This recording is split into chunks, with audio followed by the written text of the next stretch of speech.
Freedom is the right to tell what they do not want to hear. CNN, MSNBC, Fox News. Tired of the same repetitive government narratives? Then wave goodbye to the distractions and rhetoric of corporate media. For this is Anti-Media Radio. But I want to get the language right. The big government is in trouble. You're all a bunch of slaves! Bunch of slaves! What we need in the United States is not violence and lawlessness, but is love and wisdom and compassion toward one another. What's your definition of media? And now, here's your host, S.M. Gibson.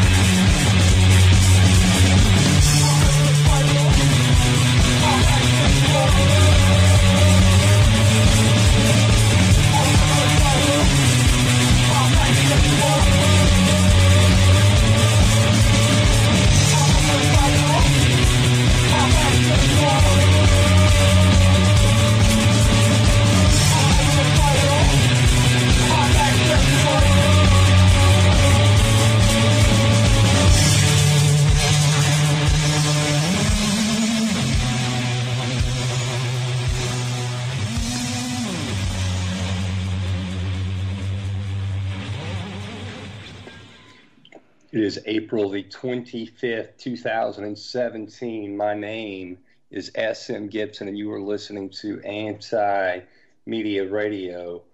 I had planned on just playing an hour of Sturgill Simpson and WrestleMania reruns tonight for the show, but Shannon and Josie talked me out of it and said there's a lot for people to know going on in the world. To me, it's a lot more of the same. It's a lot more people keeping their head in the sand, and that is what we are here to try to change. We want people to wake up. We want people to realize that there is something more going on in the world than what's being reported on mainstream corporate media. Right now, the top story of the antimedia.org is what happens next if the U.S. overthrows the Syrian government. If you haven't read this story, I'll go ahead and give you the real quick synopsis. What happens next is a lot of chaos, and if Assad is gone, you're going to see the quote-unquote enemies of the United States, the people that Dick Cheney and George W. Bush took such a strong stand against, fought quote-unquote, so valiantly against, mission accomplished. The ISIS's, the al-Nusras, the al-Qaedas, the Talibans, they will take over the region. They are fighting for the region now, and it will be chaos. But we'll get into that and a lot more tonight. I want to go ahead and bring on both of our wonderful co-hosts for the evening. Josie Wells. Josie, how you doing? Looks like we're having a little bit of a disconnect problem there. Shannon, what's going on? Oh, I'm definitely here. How you doing, Mr. Gibson? Doing good, sir. It's been a busy day. We'll talk about that a little bit later in the show and where we're going here with the antimedia.org. But a lot going on in the news. I had you on mute.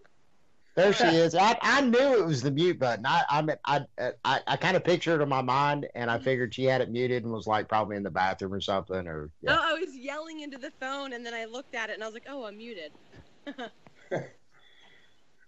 I go to the bathroom often while I'm on air. I had to throw that out there. Y'all would never know. I love that mute button. It's awesome. I didn't even know I hit it.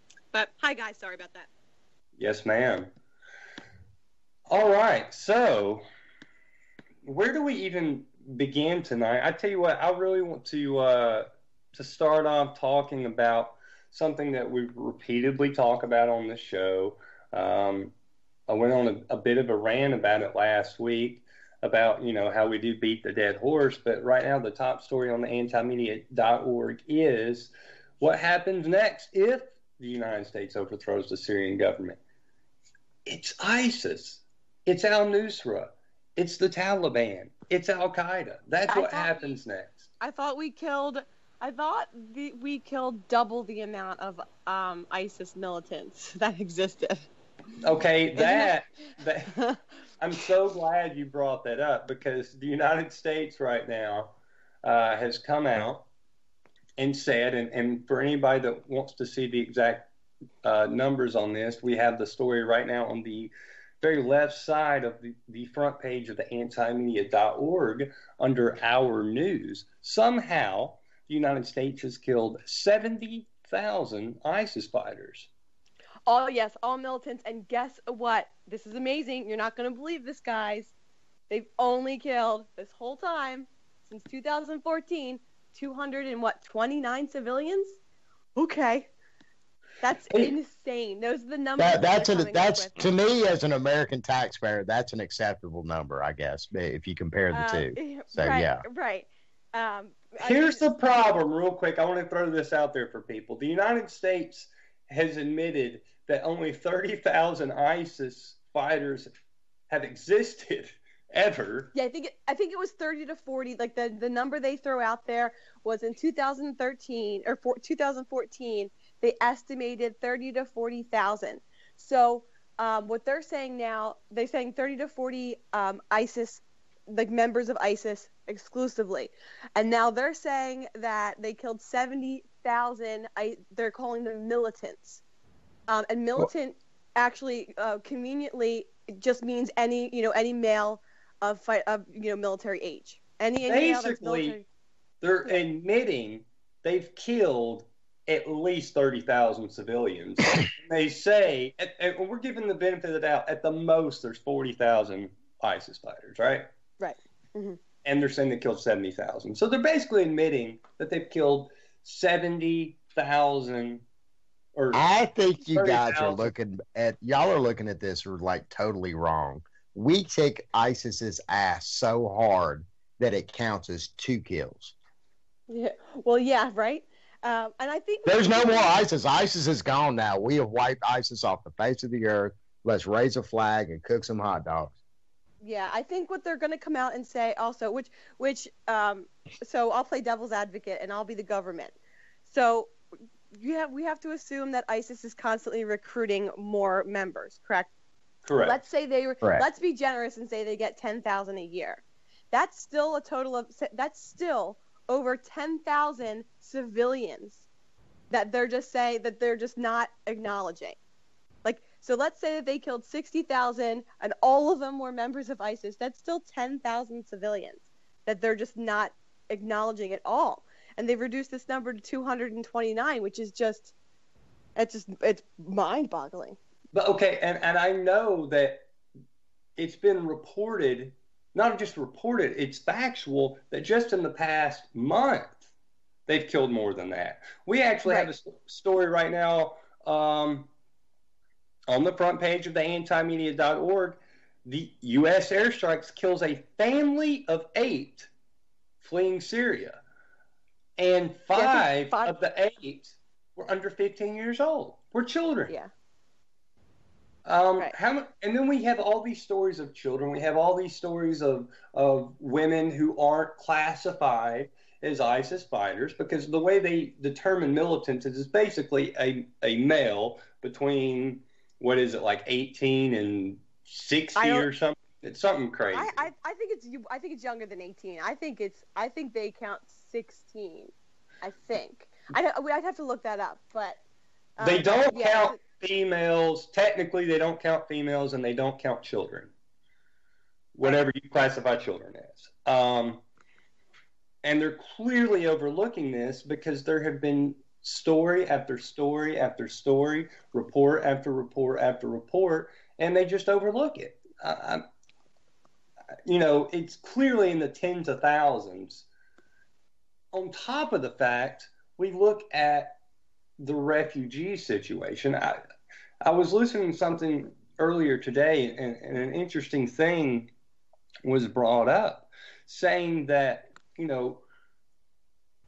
people have this assumption that refugees are just like, well, screw it, we want to go, mess with the West, or however certain aspects of the United States have framed this in their mind, but basically people are only going to put themselves on that buoy to cross the ocean if it's more dangerous than being on land. And it has become that dangerous being on land. It has become that vile and disgusting U.S. foreign policy and Saudi Arabia foreign policy and Israel as well. They're all attacking different areas of the Middle East, whether it's Yemen or Syria or Iraq or Afghanistan. Those are the big four right now, where there's people just being massacred in mass. And that's the ones that decide to stay at their home instead of, pick up and let's get the living hell out of here. Those refugees that people keep going on about. Oh yeah, and let me tell you something that's even more disgusting. That we create, but yeah, go ahead. Yeah, well, nobody wants to accept the fact that it is U.S. bombs that create these refugees. And as somebody that clearly, I will be the first person to tell everybody on this show, I am not a journalist, have never pretended to be a journalist. I am somebody that does my best. Look, I'll just tell you what I am. I'm a propagandist for the truth. And I try to take what's actually happening in the world. I try to actually see the truth and present it to people in a way that it's that message is going to sell to them. That being said, you put an article with a whatever number. When there's an article, no matter what the headline is, no matter how propagandized it is, when there's an article of 300, 400, 500 people, when they're refugees and they drown the Mediterranean, they drown in the Red Sea, they drown transferring to where they're at. Nobody cares. It gets like 10 shares on Facebook, and we're talking about a page of over 2 million people. People just scoff at hundreds of people dying and flipping over in the ocean. Why are they leaving? Why are they going to that danger? And this is why I say we are in the complete post-satire age. We're more interested in tweets. We're more interested in what a celebrity has done or their comments than human lives dying over whatever the circumstances. You can get a few shares when you say, well, the U.S. directly killed these people, but unless it's not only look, yeah, you may get a few shares, and you're also probably going to get some very angry comments by people that have been bought into the status propaganda that anybody and everybody over there is serving the wrong God, and therefore they must go. But here's the thing: at the end of the day, this isn't about making the U.S. a villain, or this isn't about propagandizing what we sell or what's seen. This isn't about any of that. What my message is to everybody is it's human rights. We're all the exact same. We're all people just trying to live our lives. And when you see a story of 8 people getting killed by a U.S. airstrike, 5 of them being children, or you see 300 refugees flipping over in the Mediterranean, whatever it is, it's humans dying.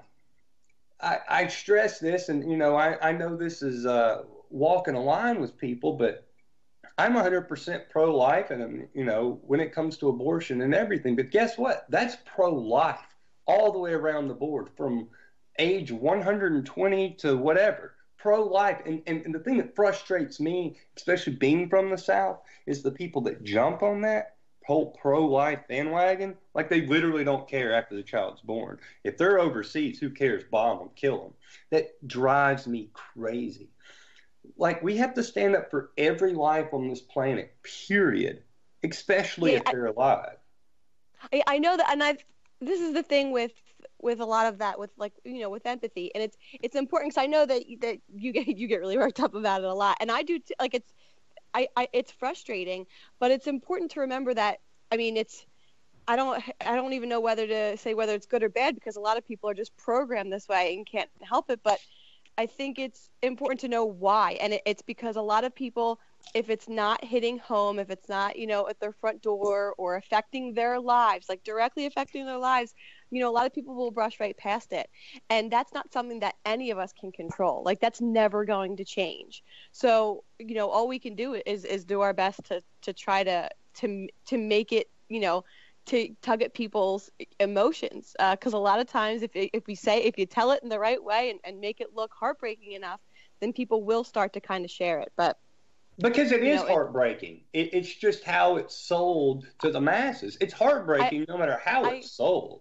Absolutely. And I agree with that. But the thing is, like, we'll never be able to control, like, what other people care about. Like, the fact that, that a lot of people do care more about, celebrity things. It's all empty stuff. It's stuff that they don't have to invest, any of their energy in. It's just entertainment. It's other people, having their lives. And, I feel a lot worse for celebrities than I do for most other people who follow celebrities around and obsess over them, because a lot of these people were just born into it as young kids, and they have these horrible lives, and they probably would be a lot more empathetic to other people than a lot of people are to them, if that makes sense. But I mean, it is heartbreaking, it's heart-wrenching, but people get desensitized to it. They don't want to deal with it, and there's nothing we can do about it. I do understand not wanting to deal with it, but to me, there's a huge disconnect with the people that don't want to deal with it, and there's the side that is just cheering it, but they're cheering it in such a way where it is the Fox News or even the CNNs. I mean, you've seen Hillary Clinton done it. You've seen multiple people on CNN do it. When Trump starts launching these rockets, or we're talking about North Korea, all of a sudden there's people that want to stand up and go, yeah, let's take care of business. Let's do what we have to do. And unfortunately, what we have to do means kill a bunch of innocent people. And people justify that by saying, well, they shouldn't have lived next to a terrorist. Speaking of not wanting to live next to a terrorist, okay, if the United States supposedly has this huge moral high ground on the rest of the world, which I don't personally see, and I don't think anybody living in reality could ever see. But let's talk about what happened just last night in the state of Arkansas.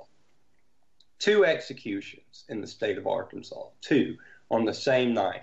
It's the first time in 16 years that has happened in the United States of America that we've seen 2 people put to death by the state intentionally on the same evening.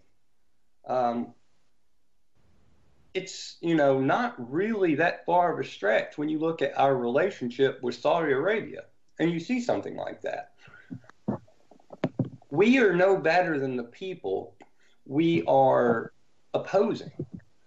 If we're sitting here talking about human rights and you're talking about injecting someone with a lethal dose of poison directly into their neck, by the way, that's not humane.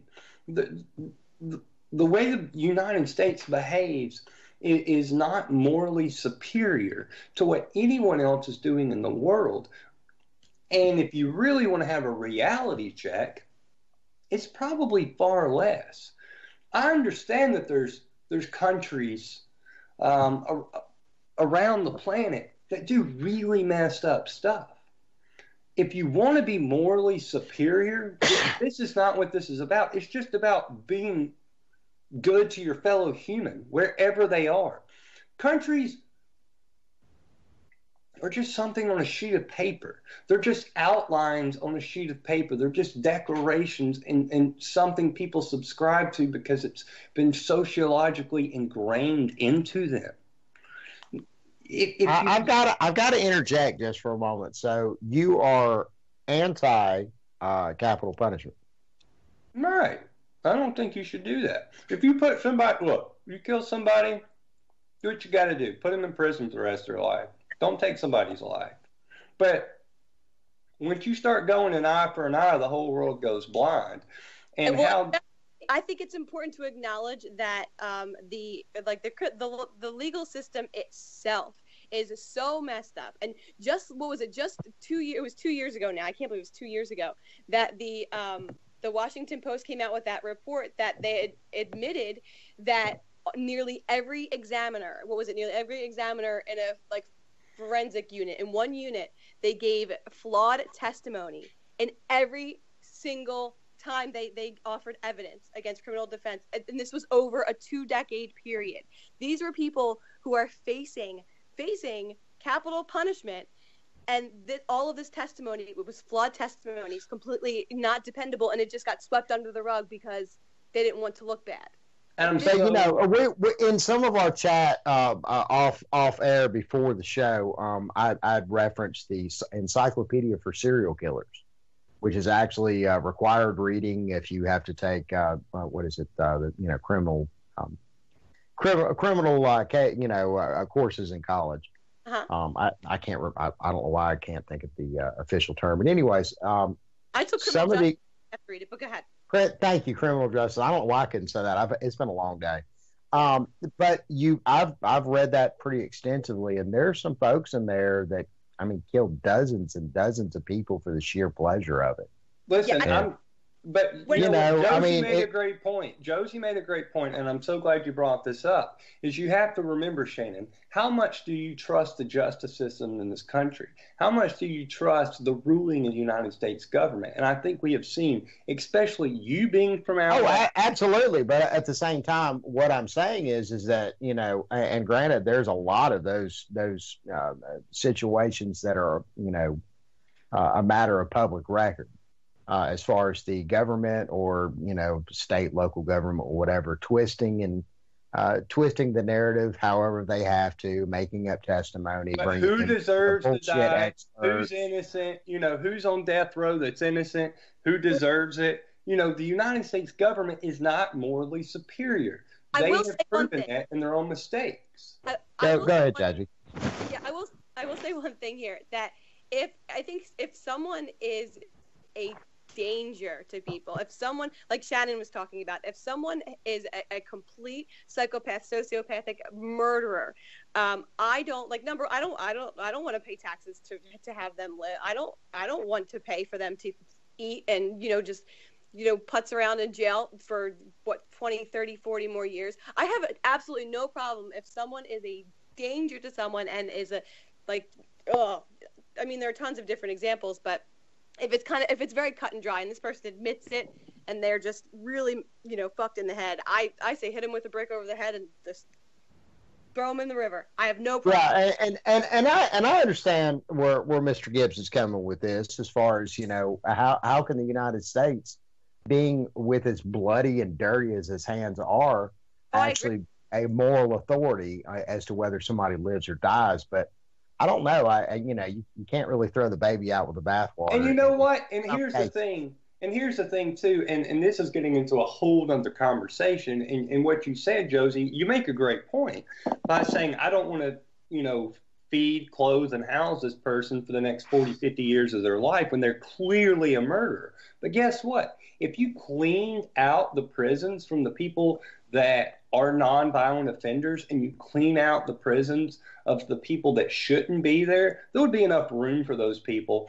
And if our tax dollars were appropriated in the right direction, that wouldn't really be a burden on the taxpayer. I hear people in the South all the time talk about welfare. Look, at the end of the day, yes, there are people that take advantage of that system, but our money's going overseas. Our money is being squandered and flushed down the toilet in foreign policy. Before you can even... And let's not even begin to talk about corporate welfare, which is a much larger number than what actual food stamps and assistance program. 100%. So, our money, if it was allocated in the right direction... Look at Charles Manson. There's no question Charles Manson did the vile, evil things that he did. Even though he didn't personally kill anybody, the guy was crazy. Right. He's in prison, and, he's there. The end. Jeffrey Dahmer went to prison, and the free market took care of him in a weird way. Karma. Yeah, right. That was definitely some karma. You know what I'm saying? So, I don't, I don't know if I endorse or don't endorse that, but again, the free market took care of what Jeffrey Dahmer was. He was clearly a monster. But then you look at the United States. I don't know if it's true. I can't tell you, but I know there's FBI records that show that Hitler went to Argentina. I have no idea if that's real. I know there's real FBI documents that say that. I don't know if that's misdirection. What do you mean? Wait, what are you talking about? Oh, what do you mean he went to Argentina? What's happening here? Oh, yeah, there's FBI documents that show 100% that Hitler was in Argentina. And did not. Yeah. Wait, that he didn't kill himself? Is that what you're saying? Yes, that is correct. I don't even know if I believe that, because I believe there's so much out there. I believe there's so much put out there by the U.S. government that is just meant to confuse people, that is meant to convolute the conversation so nobody knows the truth. I hear that in my files. Right. I'm not saying that I believe that it's true, but I have read the official FBI documents that say Hitler's in Argentina. But again, people have to remember the government lies on official documents and in the media and everything else. Yeah. So what I'm saying is, if even that's a possibility, if even that's something that was feasible for them, whether it was convoluted to confuse or not, what are we doing here? And then I live in the state of Alabama. Shannon, you will attest to this. Werner von Braun was an SS officer. He was a full-fledged Nazi. We have streets named after him. And an upstanding American right. Alabama citizen. That's right. That's right. So it doesn't matter what those FBI documents say about Hitler. It doesn't. That's irrelevant. We have actual evidence of in this state of a man that was a full-fledged own Nazi, and they have streets named after him here. Because, oh my God. I mean, just look at Operation Paperclip. I mean, it's obviously we don't have to go back in time. We don't even have to go back. We don't have to go back 30 seconds to explain how corrupt the United States government is. It's disgusting, corrupt, cold, heartless. It's just a machine. It's a cold machine, and that's it's sad and it's disgusting. But people want to build up what it is as something that it isn't. And that is the biggest battle. The biggest thing we are battling, that people that want to, I think there's so many people that go out there and we're going to take it to the streets and we're going to throw Molotov cocktails, we're going to protest and all this stuff. At the end of the day, I hate to throw this to Alex Jones for a second, but it's an info war. And the info war is genuinely, what do you accept as reality versus what do you accept as your emotions taking you on a ride? And because it makes you feel a certain way, you believe it. And you don't want to let go of those emotions long enough to accept, hey, maybe we've been lied to for a really, really, really long time. Right. And the thing that's really crazy is you ask a typical Republican what they think about Eisenhower, okay? Love him. He's like Reagan to a lot of Republicans.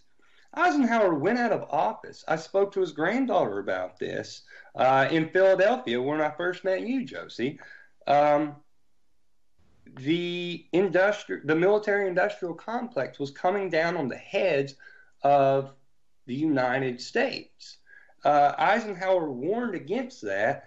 John Kennedy took over as president, was dead approximately 2.5, 3 years later. Mm-hmm. For whatever reason you want to believe happened. Anybody that believes it was just Oswald, I think, is kidding themselves. But again, that's an emotional argument, and there's facts to disagree with your emotions. As soon as John Kennedy was dead, everybody's favorite president, which I believe is the first of the two worst presidents ever, which was Johnson and Nixon. I think they're the back-to-back, the two worst presidents of all time. Johnson immediately drug us into the most devilish, evil war this country's ever been in. And we've been in some evil wars, but we're talking about a war where hundreds and hundreds of thousands of people died, not only on the other side, but American soldiers died. And the ones that did come home were poisoned. And this is something that in 2017 is indisputable.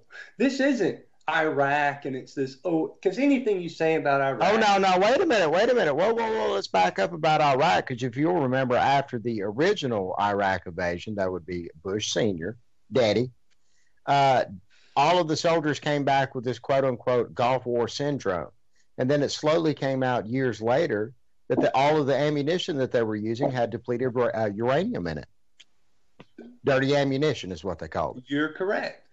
And so yeah, that hadn't changed either. You're correct. And that's the progress of time.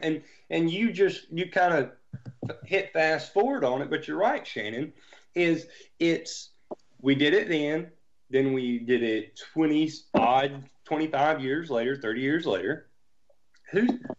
Everybody thinks, well, it's what the old people did. That's what happened in history. Oh, yeah. That's what happened. We would never do that now. There's literally no documentation, no proof, no evidence of anyone changing their stripes or colors. Right. The politicians stand up, they say some BS, people go along with it, and we find out 30 years later it was a huge lie. See, I found that to keep myself sane, this is going to sound funny, but this is actually what I do. I treat this and other people who think that, I might be crazy for my views on the government. This is how I treat them. Like, say I had a friend who was having trouble with a boyfriend. Like, consistent, they break up and get back together. Everyone, we've all had that friend that gets back together with someone a million times, even though they're bad for them. So you put out the information. You say, listen, I don't think this is good for you, and here's why. And then, usually they'll listen to you and break up with them and then get back together with them again, because they're going to change. They're definitely going to change. They're going to change. Even though right. Josie, I am that friend, but go ahead. You are Shannon. People don't even know, but Shannon is this woman. Oh God, I'm textbook. I mean, I've done it. I've been there. I think we've all been there. Well, most of us. In any case, I'm a jerk, so I haven't, because I'm just cold. You repel women, yeah. I repel humans in general. Your wife is repelled by you, and I don't blame her. I don't either. But yeah, we put the information out there, and then I started out with this approach, and then I started really trying to help. I'm like, I got some momentum. I started changing some minds, and I thought, I'll get more aggressive with it. And that was wrong for my own approach, because I went back to, being the supportive friend when I can to other people, and just try, putting the information out there, being myself, and being here for them when they finally realize, because it's hard. It's really hard for people to come to this conclusion that everything, we're being told on a daily basis is a lie. That's a lot. That is, I know, like, we're used to it now, and a lot of us have eased into this over the years, and a lot of us from a younger age, and it's easier to process that. But it's hard for someone. Could you imagine, like, not knowing that, the world was as crazy as it is, and then all of a sudden knowing? I think it's important to, and if I didn't know and someone was berating me or always talking about me or how stupid I was and how could I not know, it wouldn't, make me want to reach out to them and ask them once I did start to have questions. I don't know. Kind of, I'm that supportive person. I try to do that, and it keeps me sane. I think your approach is a genuine, noble approach, but I think you're so spot on when basically what you said is the majority of the United States has beaten wives syndrome. And I can tell you, and I don't want to get too deep into this, the past 4 or 5 days, a member of my family has gone through something similar, logistically, with a significant other. There was a beating, there was hitting, dragging, and there was a gun. 2 days, 3 days after the fact, this person was just like, well, maybe I should just forgive them. My reaction was, you're clearly the dumbest person that's ever lived. Why would you do this? Why would you ever do this? You're a very intelligent human being. Why would and basically what it boils down to, and this is why I think I personally have such a hard time connecting with certain people on a personal level, is because I'm cold. Like, I just assume the world's not a very good place. And I think people are, I'm cut off emotionally from a lot of the world. This person's clearly not. They're emotionally involved in this person. That doesn't mean I'm wrong. I'm clearly right in telling this person to never speak to them again, break up with them, leave them. Why would you subject yourself to that? I mean, you're putting yourself in a situation where you are an eternal victim, and you're basically a slave to this person. And it's always going to be that way. It's so easy to say that from the outside looking in. No, though. It's not. It's a lot of different people have a lot of different reasons for keeping those crazy situations. You're right. And listen, I'm talking to somebody that knows this better than anybody. It's your emotions. It's your emotions that tie yourselves, whether it's the government, whether it's something that I was listening to today. One of the newest Joe Rogan podcast has David Miscavige's dad. I heard that. Guest. Have you seen that yet, Josie? Yeah, I did. I saw that one with Ron. It's great, but I'm really fascinated with Scientology, only because I feel like there's so many similarities and parallels between what happens in Scientology, which is clearly a cult, and people's adherence to the United States government and the propaganda that's put out. There's so much emotion intertwined, whether you're talking about a relationship or a cult or the government. Yeah, they're all manipulating people's own emotions to manipulate them into just falling right into it. Yeah, it's all the same thing. Mm-hmm. And people always want to draw a line and say, well, it's different with me. It's different with this. It's different. It's different. It's different, because their emotions are blocking their thought process, because they want to set them, like, with it's the United States. And if you want to talk about it in the context of a government, if you laid out what the United States government has done to the average American, they're going to go, well, it was all good. It was all right. But if you then gave that exact same story and said it was Russia or North Korea or whatever country you want to pin that on, they go, man, that just don't add up right. That just doesn't make sense. Yeah. And that's because they have been emotionally invested, and they're so intertwined with who they are as a person. And I think relationships do that with people, or whatever. You become whatever this thing is, and you're a part of that. And people are so scared of being themselves. They're so scared of not having a group. They're so scared of not being included that they're willing to go along with the craziest stuff ever, because it makes them accepted. And you have to do a really fair amount of cognitive dissonance to reach that conclusion in 2017 with the geopolitical landscape. Or you just have to be, and particularly our central role in it. Yeah. Unfortunately, I mean, I think, I grew up in the state of Alabama. And the people in the state of Alabama, for whatever reason, I'm not above or different, or I'm different, but I'm not above. I'm not better than anybody. I don't know what it was about me that just made me question everybody of everything that everybody said. But I always did. I always have. That doesn't make me right, but I've always just said, why? Like, why would you do that? Why? Why do you believe this? Why would you go along with this? Why anything? Just give me an answer and I'll accept it. But just give me an answer. And I noticed growing up here, especially, you just get, because that's the way things are, or that's just, it's always been that way, or because this, or, you know, and there's never. Why are you asking questions? What, are you some kind of weirdo? Yeah. I'll never forget being in my ninth grade class, and my English teacher was saying some garbage, and I was just like, okay, that's fair enough. Why?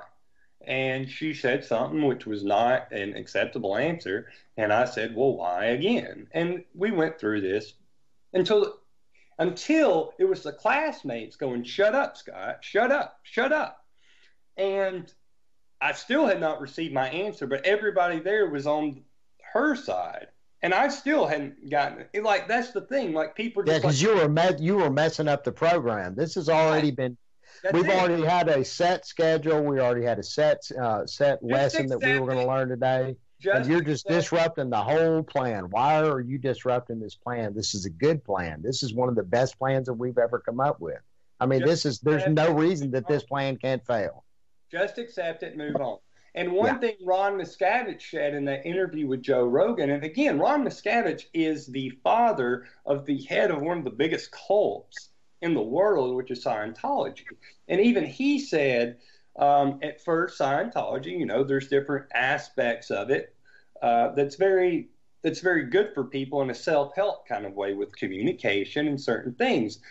And he said, then you get to these certain levels or parts of the program, and it just is crazy, and it doesn't make sense. And you say to yourself, well, the other stuff made sense, and it really did help me, so I'm just going to accept this other thing. I'm just going to accept it without questioning it. And I think that is the mentality people get to in this world, is they just get to this point of, I don't want resistance. I am just going to just accept this because it's easier to live my life without the resistance of saying why. It's easier to be somebody that doesn't question anything and goes along in their daily life. And I think that mentality has brought us to today, where today we do have a world where we kind of do question things, especially when you look at Trump. It's very popular to question Trump. Now, I have my own issues with Donald Trump, and I don't think he should be the president. I was certainly not a Trump voter nor supporter. But with that being said, I think people latch on to this cult-like mentality to be against him. They don't question the right things about him. They bought into the entire mentality he was going to lose. It's another brainwashing, and they're still missing the point. But they become pseudo-intellectuals, which makes them know nothing. Man, and there's a lot of pseudo-intellectualism right now, particularly on Facebook and Twitter. Well, social media has put the nail in the coffin of society, I feel. It has made the whole flat Earth movement much more popular than it has been in years past. Well, fair enough. I mean, that's at least some entertainment. We get to laugh and giggle at some stuff, and you know. I don't think it's that funny. I really don't. Particularly now that there's people that are walking around on this round planet. Look, at some point you gotta take the dust off your shoes. You gotta knock it off, and you just gotta laugh at it, because otherwise you're going to literally be in a corner weeping to understand how psychotic and crazy people are. I understand what a lot of people are questioning everything right now. To me, I look at it as I don't think it's funny, and it doesn't really annoy me. It's just kind of a nothing thing because, okay, so what if, let's say the Earth is flat? How does my life change in any way? It doesn't.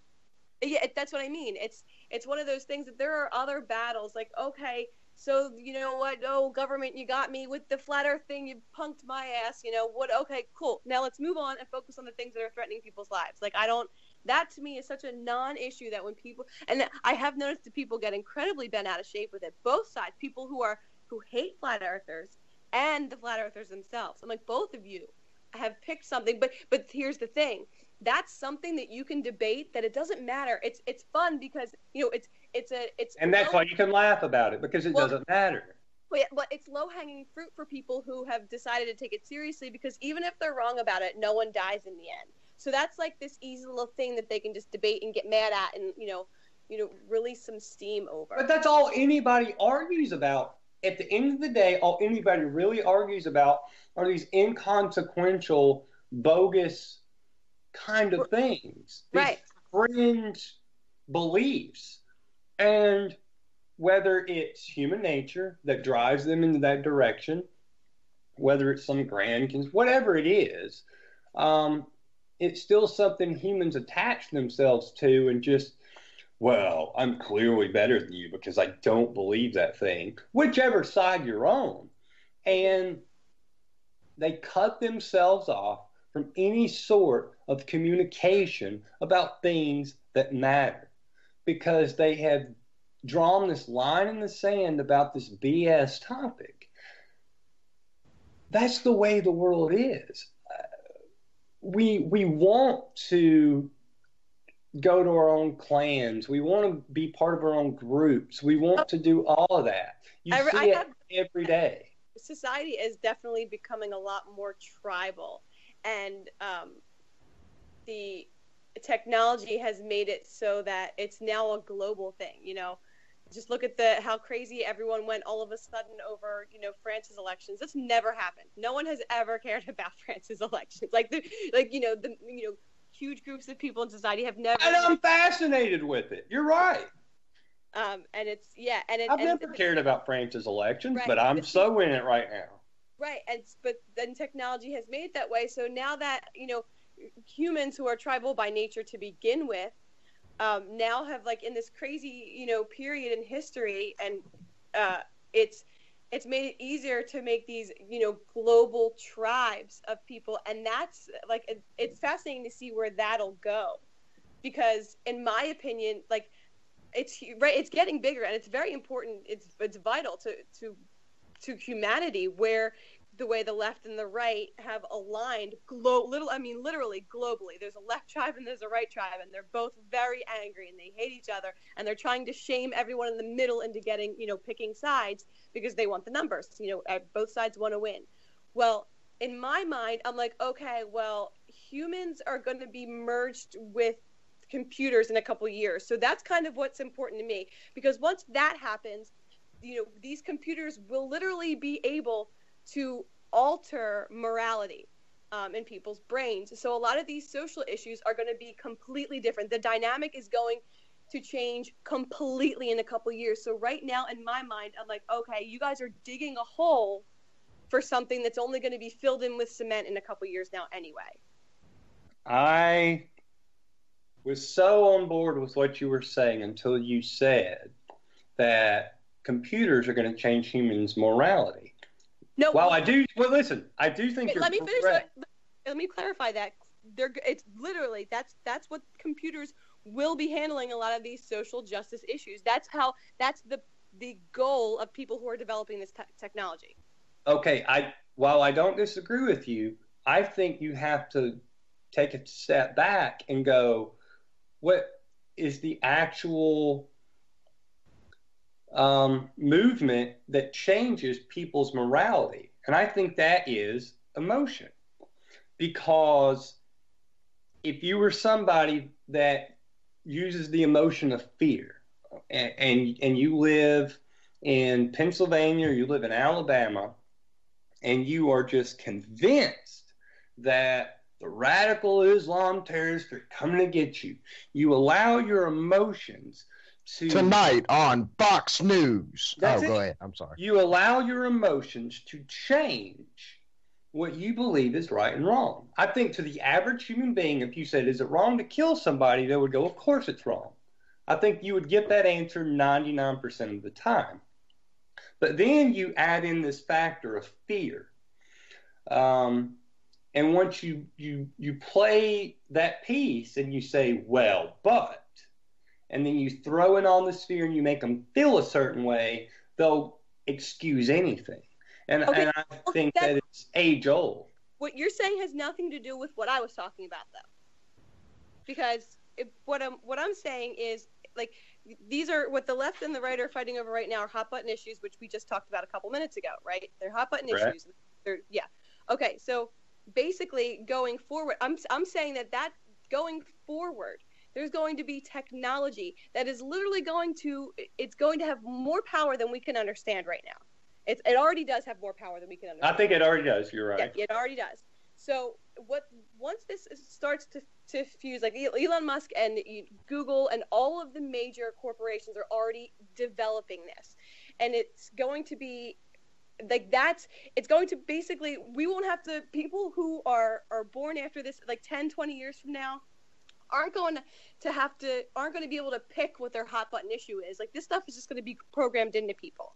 And I think that the whole idea of fusing the technology with humans in order to have control over it is bullshit. Because Sam Harris gives a great talk on that. He's like, why don't we try to figure out, why don't we try to find the flaws in this technology before we put it into our brains? Which I think it's terrifying that in 4 years, Elon Musk estimates that this technology will be up and running, which is terrifying because it's not really been experimented on. And if it had the experiments, we're not seeing any of it. So I'm not saying that people aren't going to still feel emotions. I'm not saying that they're still not gonna buy into, I think it's emotion putting them into the situation you're talking about, though, because they're so ahead of themselves, and they say, well, if we do this is going to make things better. Right, but I don't know what that has to do with what I said before. Like, you're right, I agree with you, but I don't know how that you saying that disagrees with what I was talking about earlier in any way. No, I think we're on the same page, but again, I think it is emotion driven, and I think the reason humans are pushing in that direction is because they feel that if we somehow merge with robotics or technology, then we'll be better off. And the world will be a better place, and everything's going to be okay. Well, and yet you look at a lot of parts of the world and where they're living. People live in this Western culture, and they see cable TV, they see their lives, and the internet that's all it is. That's all there ever has been, especially with kids that are 20 years old. They and 10 years old and younger, they're born with iPads. Like, they don't know what the world is about at all. And they think it's just the natural progress to merge yourself with some sort of crazy technology. And yet they don't see the people in the rest of the world, the refugees we were talking about at the beginning of the show, people that are just trying to survive, that are trying to eat.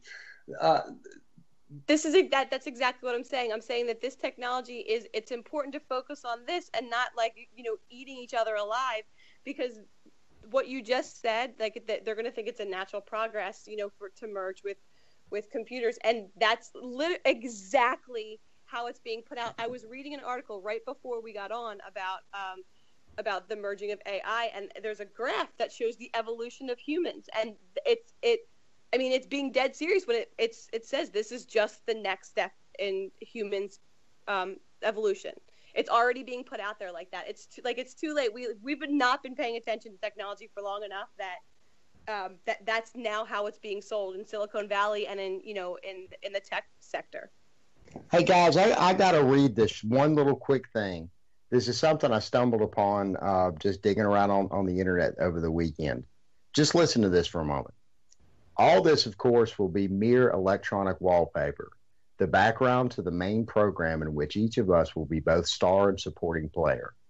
Every one of our actions during the day across the entire spectrum of domestic life, will be instantly recorded on videotape.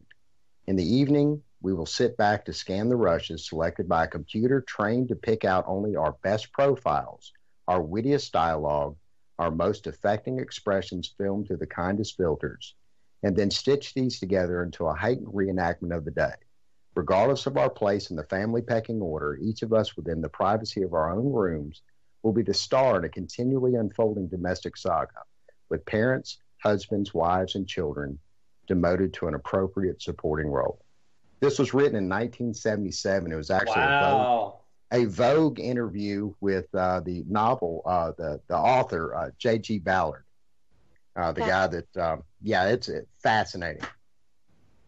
I mean, that's pretty amazing because, I mean, as you read that, I'm just like, well, that's all today. And then you hit the home run. I'm saying that's 1977. That's where we are today. Oh, my God, that's crazy. And, I mean, go ahead, Josie. No, I was just saying that's awesome. I'm glad you read that. Well, thank you. But, you know, there's me and a friend of mine, and we joke about this all the time.